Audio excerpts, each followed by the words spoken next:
Hey guys, welcome to my YouTube channel. Guys, आज के इस वीडियो में हम बात करेंगे कि बोर्ड परीक्षा 2023 में आपको पेपर में कुछ भी ना आए या कोई भी प्रश्न का उत्तर ना आए तो आपको ये वाला ट्रिक लगा देना है।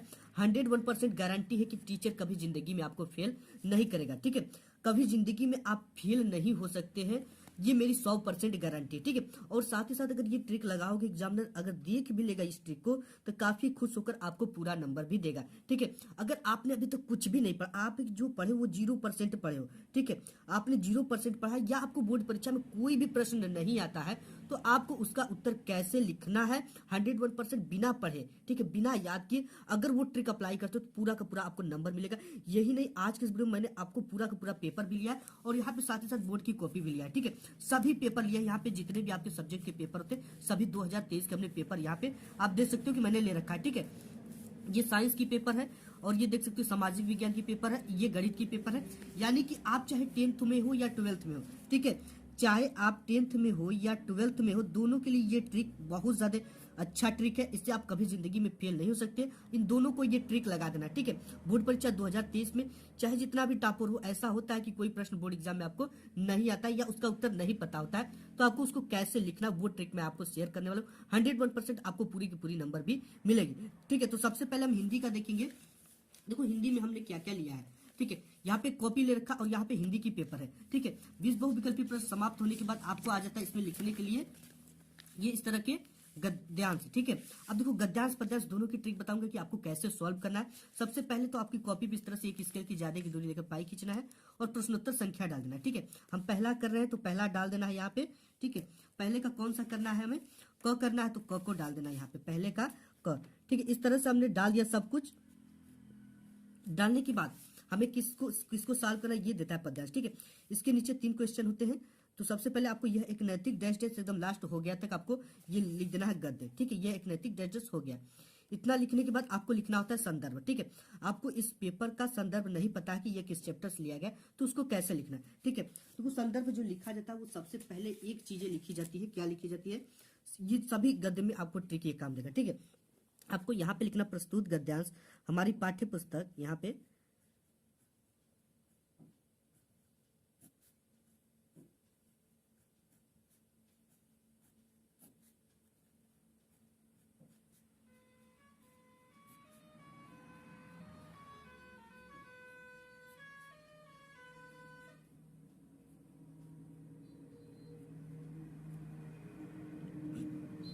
इतना आपने लिख लिया नहीं। ठीक है, प्रस्तुत गद्यांश हमारी पाठ्य पुस्तक।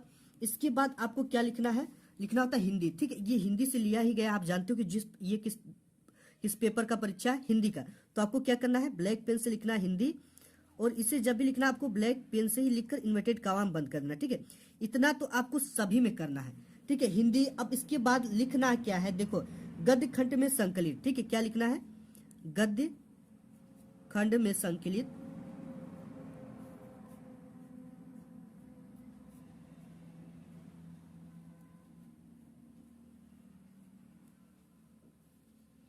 अब देखो ये आपको नहीं पता कि किस चैप्टर से लिया गया। ठीक है, अगर थोड़ा बहुत ट्रिक्स आपको पता है तो आप लिख सकते हो। अगर आपको बिल्कुल भी नहीं पता है कि ये किस चैप्टर से लिया गया है तो आपको क्या करना है, देखो इस चीज को छोड़ देना है। ठीक है, अगर नहीं पता तो आप गलत भी लिख सकते हो कि आपका, देखो अगर गलत भी लिखोगे ना तो ये कितने नंबर का आता है, 2 नंबर का आपको लिखना होता है संदर्भ।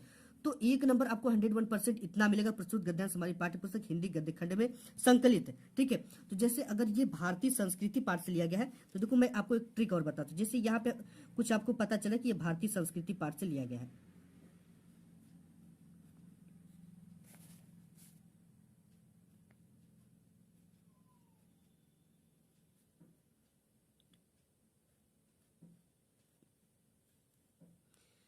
ठीक है, इतना अगर ये पता है आपको तो लिखना है, अगर नहीं पता है तो आपको इसे नीला ही पेन से लिखना है, तब हाईलाइट नहीं करना है। ठीक है, भारतीय संस्कृति पाठ से लिया गया। अगर ये चीजें नहीं जानते हो ना तो आपको गद्य खंड में संकलित क्या लिख देना है, इसे नीला पेन से लिखा। इसके बाद लिखना है पाठ से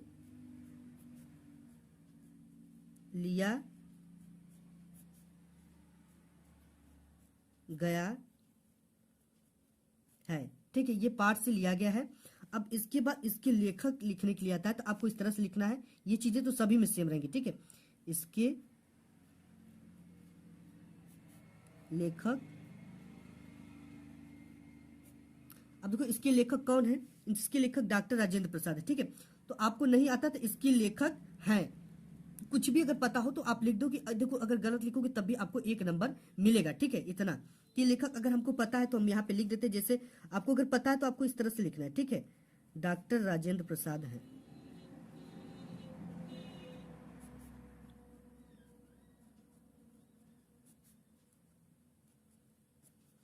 तो इस तरह से हमने लिख दिया। अगर आपको नहीं पता है, ठीक है, यहाँ तक तो आपको लिखना है गद्य खंड में संकलित। ठीक है, अगर ये नहीं पता तो आपको ब्लू पेन से लिखना है, पाठ से लिया गया है, इसके लेखक डॉक्टर राजेंद्र प्रसाद। ठीक, इसके लेखक तक भी लिखोगे ना तो 1 नंबर आपको 101% मिलेगा, अगर आप इस तरह से प्रश्नोत्तर संख्या और ये चीजें डालोगे। ठीक है, तो आपको इसके लिए क्या करना है, ऊपर से 1 लाइन छोड़कर ही डालना है और नीचे इस तरह से 2 लाइन और गद्य में ऐसे ऐसे लिख देना है। ठीक है, अब देखो इसमें क्या आता है, रेखांकित अंश की व्याख्या करने के लिए। ठीक है, तो इसको देखो कैसे, ये चीज अगर आपको न पता हो तो आपको कैसे करनी है रेखांकित अंश की व्याख्या।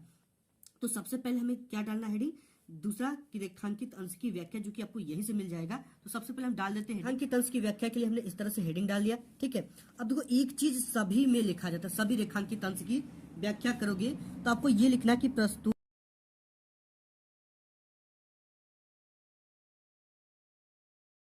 ये चीजें प्रस्तुत पंक्ति। ठीक है, ये चीजें हमने बता दिया प्रस्तुत पंक्ति में। देखो अगर ये आप क्या कर रहे हो, अगर आप गद्यांश सॉल्व करें तो लेखक लिखना, अगर पद्यांश सॉल्व कर रहे हो तो इसमें कवि लिखना है। ठीक है, प्रस्तुत पंक्ति में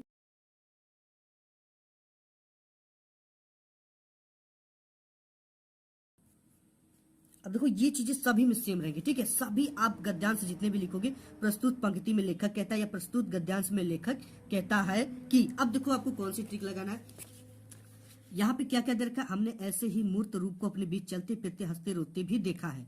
ठीक है, तो देखो यहाँ पे क्या करना है, अगर ये चीजें आपको इसमें से कोई भी, जैसे हमने ऐसे मूर्त, ठीक है, मूर्त यानी कि लोग होते हैं। ठीक है, मूर्त यानी अच्छे रूप वाले होते हैं, मूर्त रूप को यानी अच्छे रूप यानी सुंदर लोगों को अपने बीच चलते फिरते हंसते रोते भी देखा है। ठीक है, तो आपको देखो इसमें कैसे लिखना है कि हमने ऐसे सुंदर लोगों को अपने बीच चलते फिरते यानी कि चलते फिरते स्वस्थ और हंसते रोते दोनों स्थितियों में भी देखा है।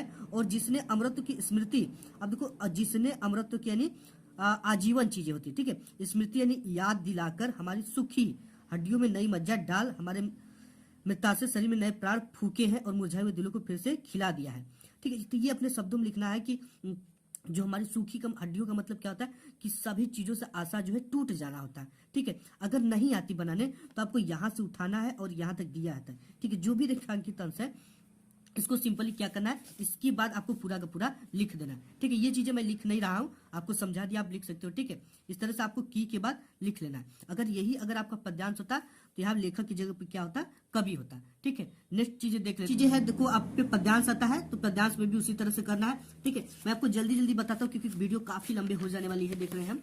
तो यहाँ पे सबसे फिर आपको आ जाता है संस्कृत गद्यांश किसी एक का संदर्भ से हिंदी में अनुवाद कीजिए। ठीक है, आपको संदर्भ इसका लिख देना है कि ये प्रस्तुत जो है गद्यांश हमारी पाठ्य पुस्तक हिंदी के संस्कृत खंड पाठ से लिया गया। ठीक है, ऐसे लिख देना है। लिखने के बाद आपको क्या करना है, देखो इस पे भी कुछ भी नहीं करना, इसका हिंदी में अनुवाद करना होता है। ऐसा मतलब आप जानते हो कि यह नगरी। ठीक है, इसमें थोड़ा सा ट्रिक ये है कि जहां पे ते हो, ठीक है, भारतीय संस्कृत, ठीक है, तो यहाँ पे आपको क्या करना है, ते को हटा देना, भारतीय संस्कृति और संस्कृत भाषा। ठीक है, यह सच जो संस्कृत शब्द है इसको हटा देना, जैसे केंद्र स्थल। ठीक है, तो म को हटा देना है, अस्थि मतलब है, जानते हो आप। ठीक, ये सब चीजें थोड़ा थोड़ा आप ध्यान देना। जैसे यहाँ पे ये मुगल युवराज है। ठीक है, तो मुगल युवराज आपको सिंपल लिखना है, ये इंदु बिंदु नहीं लगाना है। ठीक है, भारतीय लोग दर्शन करने के लिए शास्त्रों में अध्ययनम है तो केवल अध्ययन लिखना है। ठीक, इस तरह से आप इसको हिंदी में अनुवाद कर सकते हो। इसके बाद आपको यही सब चीजें आती हैं। आपको यहाँ पे लेखक और कवि का जीवन परिचय लिखने का लिए आता है, जो कि 5 नंबर में आता है। ठीक है, तो आपको जयशंकर प्रसाद का ही जैसे लिखना, चाहे किसी का भी लिखना, तो इसको देखो कैसे लिखना आपको बिल्कुल भी पता नहीं है। ठीक है, देखो यहाँ पे सबसे पहले प्रश्नोत्तर संख्या 6 है तो यहाँ पे 6 डाल देना है इस तरह से।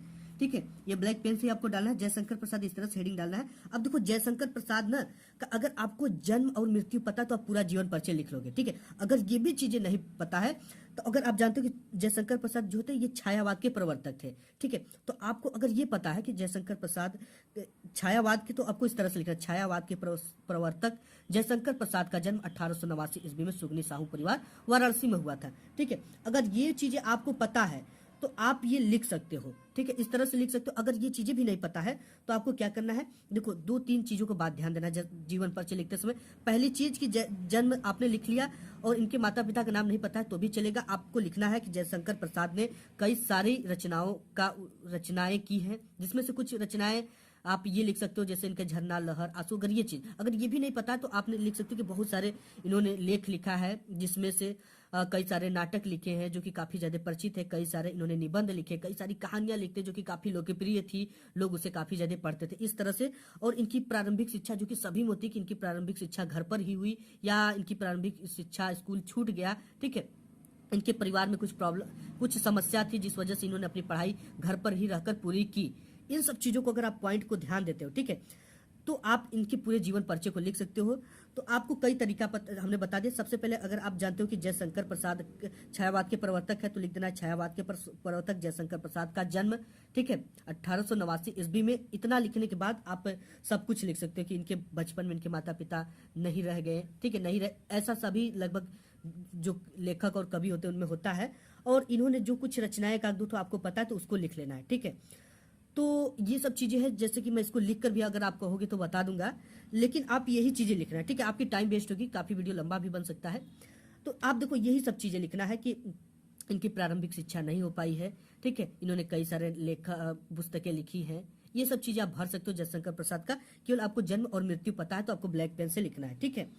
तो मैं आपको इसी तरह से बताऊंगा कि इसी तरह से आपको जयशंकर प्रसाद का जीवन परिचय जिसका भी आ जाए यही चीजें ट्रिक लगाना है, ठीक है। नेक्स्ट चीजें देख लेते हैं। इसमें आता है निबंध, ठीक है। निबंध लिखने के लिए आपको अगर इसकी हेडिंग पता है, जैसे यहाँ पे पर्यावरण प्रदूषण है तो सबसे पहले आप पर्यावरण प्रदूषण का अर्थ लिख दो, ठीक है।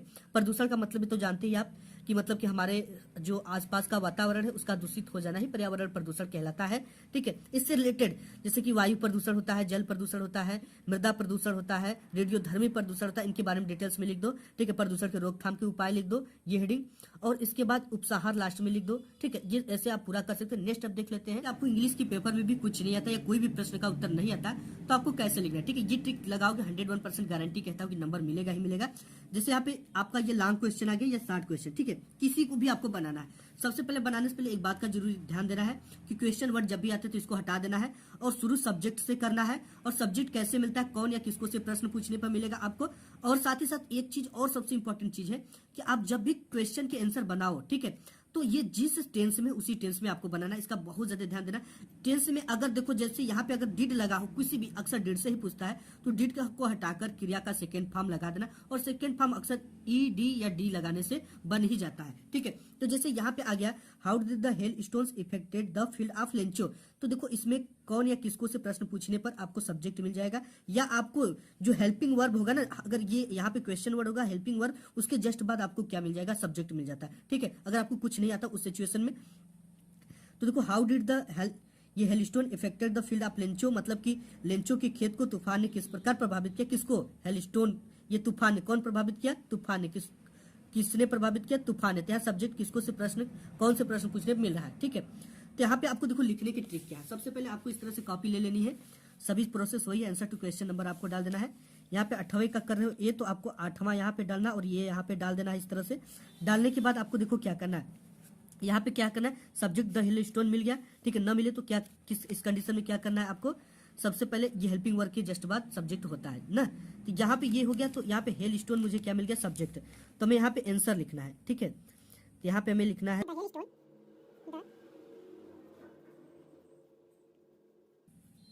ये हो गया, इसमें डिड है तो डिड को हटाकर यहाँ पे जो ये क्रिया आती है, ठीक, सब्जेक्ट के बाद जस्ट क्रिया आती है, इफेक्ट है तो इसका इफेक्टेड सेकेंड फॉर्म हो जाएगा, ठीक है। हमने क्या लगा दिया, ईडी लगा दिया।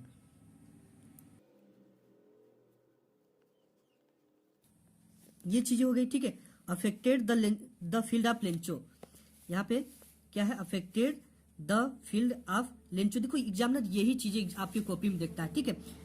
इफेक्टेड द फील्ड लेंचो,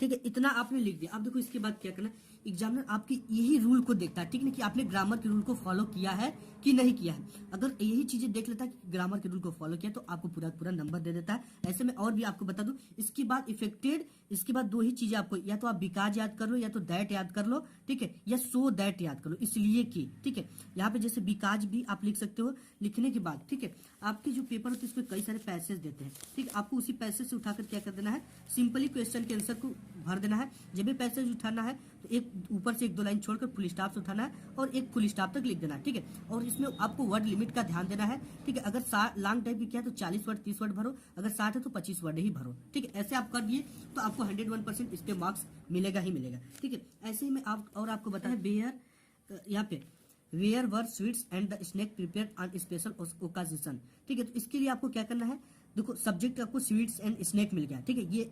ये जो क्रिया होती है हेल्पिंग वर्ब, इसके बाद ही सब्जेक्ट मिल गया स्वीट्स एंड स्नैक्स।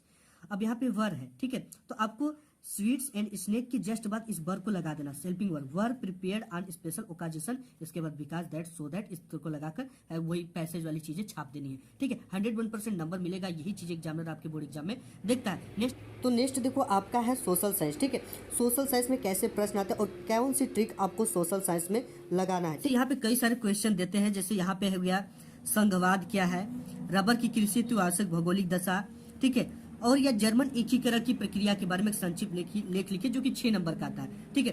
तो देखो आपको कैसे लिखना है, ठीक है, जर्मन एकीकरण की प्रक्रिया के बारे में एक संक्षिप्त लेख लिखिए, ठीक है। अब एकीकरण का अगर आपको कीवर्ड पता है कि एकीकरण मतलब क्या होता है, एकीकरण मतलब होता है कई समूहों को एक कर देना, ठीक है, यानी पूरे जर्मनी को यहाँ पे एक करने का काम किया गया है। अगर ये भी चीजें आपको नहीं पता है, ठीक है, तो आपको इस तरह से लिखना है, यहाँ पे ये प्रश्न उत्तर डाल देना है, 3 है तो 3, ठीक है, क करे तो क, इस तरह से डालना है। डालने के बाद आपको लिखना है जर्मन एकीकरण,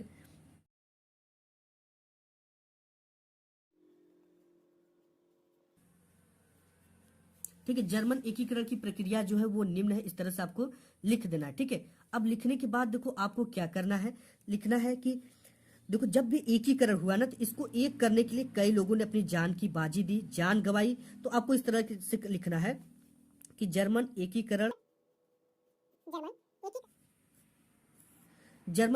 केवल एक ही लोगों के प्रयास से सफल नहीं हुआ, इसमें कई सारे योद्धा लड़े, कई सारे लोग लड़े, कई सारे मजदूरों ने अपनी जान गंवाई, तब जाकर जर्मन एकीकरण की प्रक्रिया सफल हुई। क्योंकि एक लोगों के प्रयास से कुछ भी नहीं होने वाला है, इसमें कुछ सामाजिक बदलाव देखने को मिला, कुछ ऐतिहासिक बदलाव देखने को मिला, और इससे जनता जो है जर्मन एकीकरण हो गया तो सभी को पर्याप्त सुख सुविधाओं का व्यवस्था मिलने लगा और सभी लोग सुखी से जीवन रहने लगा, जीने लगा, ठीक है। कोई भी किसी के दबाव में नहीं जी रहा था, सब लोग अपने स्वतंत्र मन से जी रहे थे। और जर्मन एकीकरण में कई लोगों ने अपनी प्रमुख भूमिका निभाई, अगर वो भूमिका न निभाते तो आज शायद मुझे जर्मन एकीकरण की प्रक्रिया आज हम लोगों को, हम पीढ़ी को देखने को नहीं मिली होती। तो देखो एकीकरण होगा तो उसमें क्रांति भी कई होगी, सामाजिक सुधार भी होंगे उसमें, ठीक है, आर्थिक सुधार होगा, तो आर्थिक स्थिति लिखना है, आर्थिक सुधार, तो इत्यादि चीजों में, यानी अब सामाजिक, ऐतिहासिक, लोगों के जीवन पर इत्यादि क्षेत्रों में अत्यधिक सुधार देखने को मिला, ठीक है। आर्थिक क्षेत्र में भी आर्थिक लोगों की प्रक्रिया सही होगी, लोग अच्छे से जीने खाने लगे, यही सब चीजें आपको क्या करना है 6 नंबर में भर देना है, ठीक है। ये चीजें अगर आप पूरा का पूरा भर देते हो तो आपको 101% मार्क्स मिलेंगे, ठीक है। तो ये चीजें हो गई। साइंस में बात कर लेते हैं कि साइंस में अगर आपको कोई क्वेश्चन आता है, जैसे ओम का नियम आ गया, ठीक है, तो आपको सबसे पहले प्रश्नोत्तर संख्या ये पूरी प्रोसेस करने के बाद आपको क्या लिखना, आपको बिल्कुल भी पता नहीं तो आपको लिखना उसी क्वेश्चन से ओम का नियम क्या है, तो आपको लिखना या ओम का नियम क्या है। ओम के नियम के अनुसार, ओम का नियम यह कहता है कि, अब देखो हमने कुछ भी याद नहीं किया, ठीक है।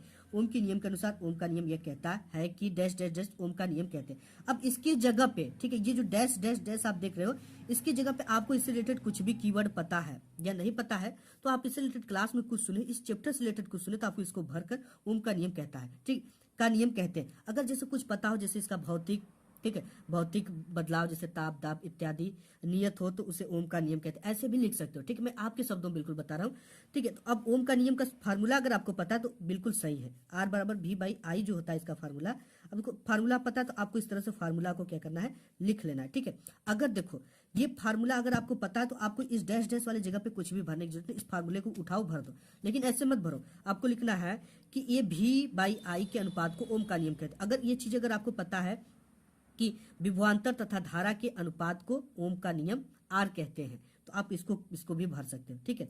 अब देखो इसका वो इसका जो मात्रक होता है उसको आप लिख दो, ठीक है, मात्रक लिख दो। अगर ये चीजें याद है तो इसको भर दो, अगर नहीं याद है तो अगर इसका कुछ कीवर्ड पता है, जैसे आपको इसका भौतिक अवस्था जैसे ताप दाब इत्यादि नियत हो तो उसे ओम का नियम कहते हैं, ऐसे आप भर सकते हो, ठीक है। जैसे मैं पेपर में आपके पेपर में ही कैसे क्वेश्चन है, जैसे यहाँ पे आ गया संचारण को उदाहरण देकर समझाइए। अब देखो संचारण का कीवर्ड हमें पता है कि संचारण मतलब होता है सुरक्षित रखना किसी भी चीजों को, तो आप इस तरह से लिख सकते किसी पदार्थ या वस्तु को सुरक्षित रखने की प्रक्रिया को ही संचारण कहते हैं। संचारण को कई तरह से जैसे बचाया जाता है, जैसे कि लोहे को पेंट कर कर, ठीक है, इत्यादि चीजें आप संचारण में लिख सकते हो, बिल्कुल अपने शब्दों में बना बनाकर, ठीक है। संचारण की प्रक्रिया ये है, निम्न है, ऐसे ऐसे चीजों को लिख दोगे 101% आपको नंबर मिलेगा, ठीक। लेते हैं कि नेक्स्ट मैथ, जैसे मैथ में आपको कोई भी क्वेश्चन ना है, ठीक है, तो इसमें कैसे आपको क्या दिमाग लगाना है, ठीक है। अगर देखो जैसे यहाँ पे यदि समीकरण ए बराबर x square plus 5x plus 8 हो तथा बी बराबर -2 हो तो ए प्लस बी का मान ज्ञात करना है, ठीक है। तो इसमें देखो क्या क्या करना है, जैसे यहाँ पे यदि 6 सेमी व्यास वाले कुछ गोलों को पिघलाकर 45 सेमी ऊंचा तथा 4 सेमी व्यास का कोई रचना आता है ना, अगर आपको वृत्त पता है, गोला पता है, तो आपको उसको रचना कर और जैसे रचना की उसके बारे में लिख देना। और नेक्स्ट है कि जैसे ये क्वेश्चन मैं सॉल्व करके आपको बता दूं, यदि समीकरण ए बराबर इतना बी बराबर इतना तो ए प्लस बी का मान ज्ञात कीजिए, ठीक है। इसके लिए आपको कुछ भी नहीं करना, सबसे पहले आपको क्या करना है, प्रश्नानुसार क्या लिखना है, प्रश्नानुसार, फिर पेपर में जो भी मान दिया है उसको चिन्ह के साथ लिखना है, ठीक है, लिखना है दिया है, क्योंकि देखो मैथ में जो होता है स्टेप मार्किंग होता है। ये बराबर आपका दे रखा है एक्स स्क्वायर 8, ठीक है, ये चीजें दे रखा है यहाँ पे वैल्यू, ए बराबर के x square plus 5x plus 8 और बी बराबर -2, ठीक है, और बी बराबर क्या दे रखा है -2 हो तो हमें क्या ज्ञात करना, ए प्लस बी का मान ज्ञात करना दे रखा है।